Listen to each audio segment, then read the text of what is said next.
Hi, I'm Candice Kiser, professor of clarinet at DePaul University and a member of the Indianapolis Chamber Orchestra. I'd like to share with you some tips to help you prepare for your 2020 Indiana All-State Band Audition.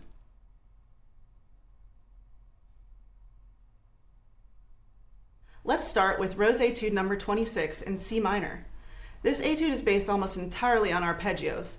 The main ones used are C minor, G major, and the diminished seventh chord on B, which includes the notes B, D, F, and A flat. It's a great idea to practice these separately from the etude so you can get more comfortable with the patterns. You can write them out yourself or find them in a book, such as the Behrman Clarinet Method, Volume 3. The biggest danger in this etude is definitely rushing, especially when you get to the chromatic scale passages or some of the easier arpeggios. One way you can control rushing is by using note groupings. Look at the very beginning. Notice how the second, third, and fourth 16th notes of each beat flow into the next downbeat, acting like pickups.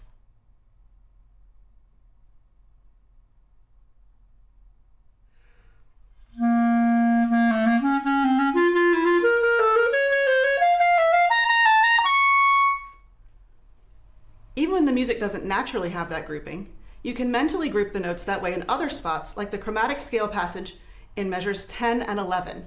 This helps control the tempo while giving the music a nice flow.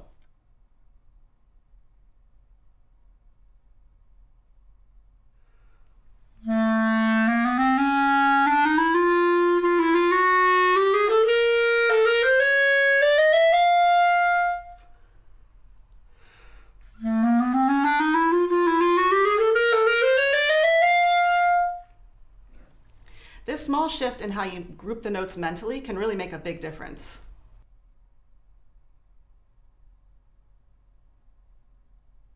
The lyrical etude from Caprice No. 1 should be counted in 6, with the 8th note getting the beat at 72 beats per minute.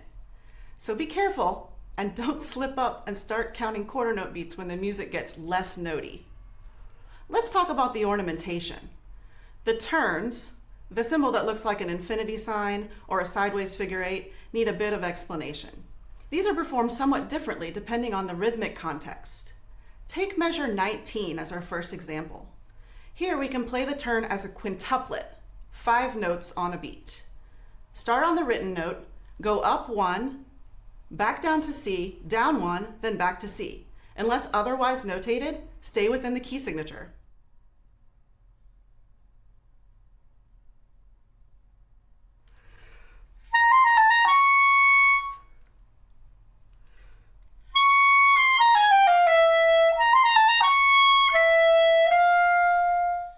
You might have noticed that I used a trill fingering for the D. I used C plus the second side key from the top. You'll need to check that on your instrument to make sure it tunes well. Compare it with the regular D fingering to see how it tunes. The next examples, measures 21 and 23, are played the same way.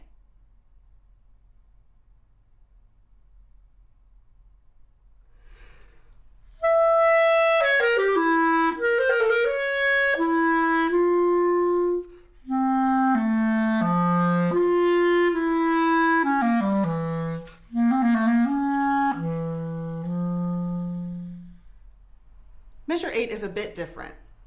This turn is so quick, we will steal a little time from the triplet 16ths that follow it and play the turn and those 2 16ths as a 7-note grouping, all on 1 8th note beat. Start quite slowly and play A, B, I use the top trill key, A, G sharp A, C, B as your 7 notes.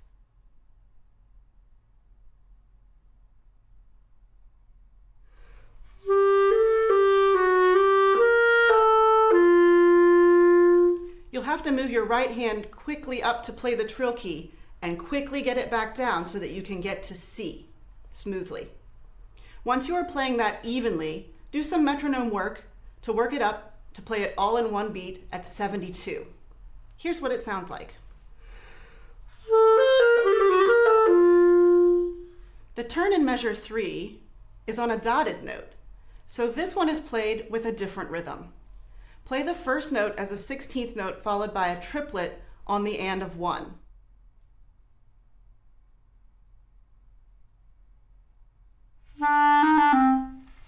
Then play 2/16 notes on beat 2, E, F.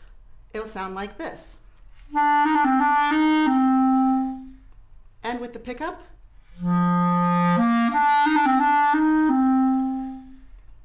the final bars of this etude could also use some decoding.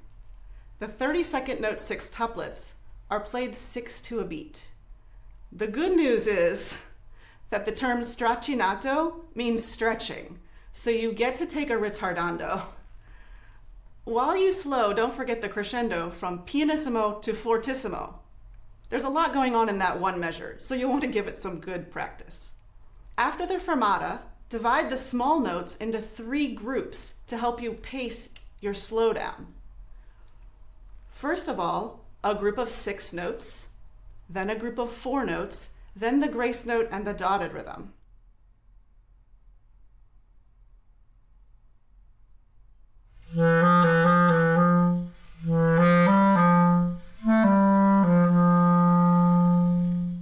And all together, connected with the trill.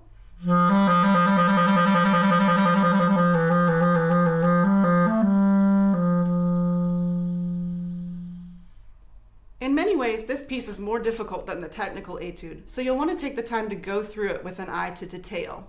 I hope you found that helpful. Thank you for watching. Good luck at the audition, and happy practicing.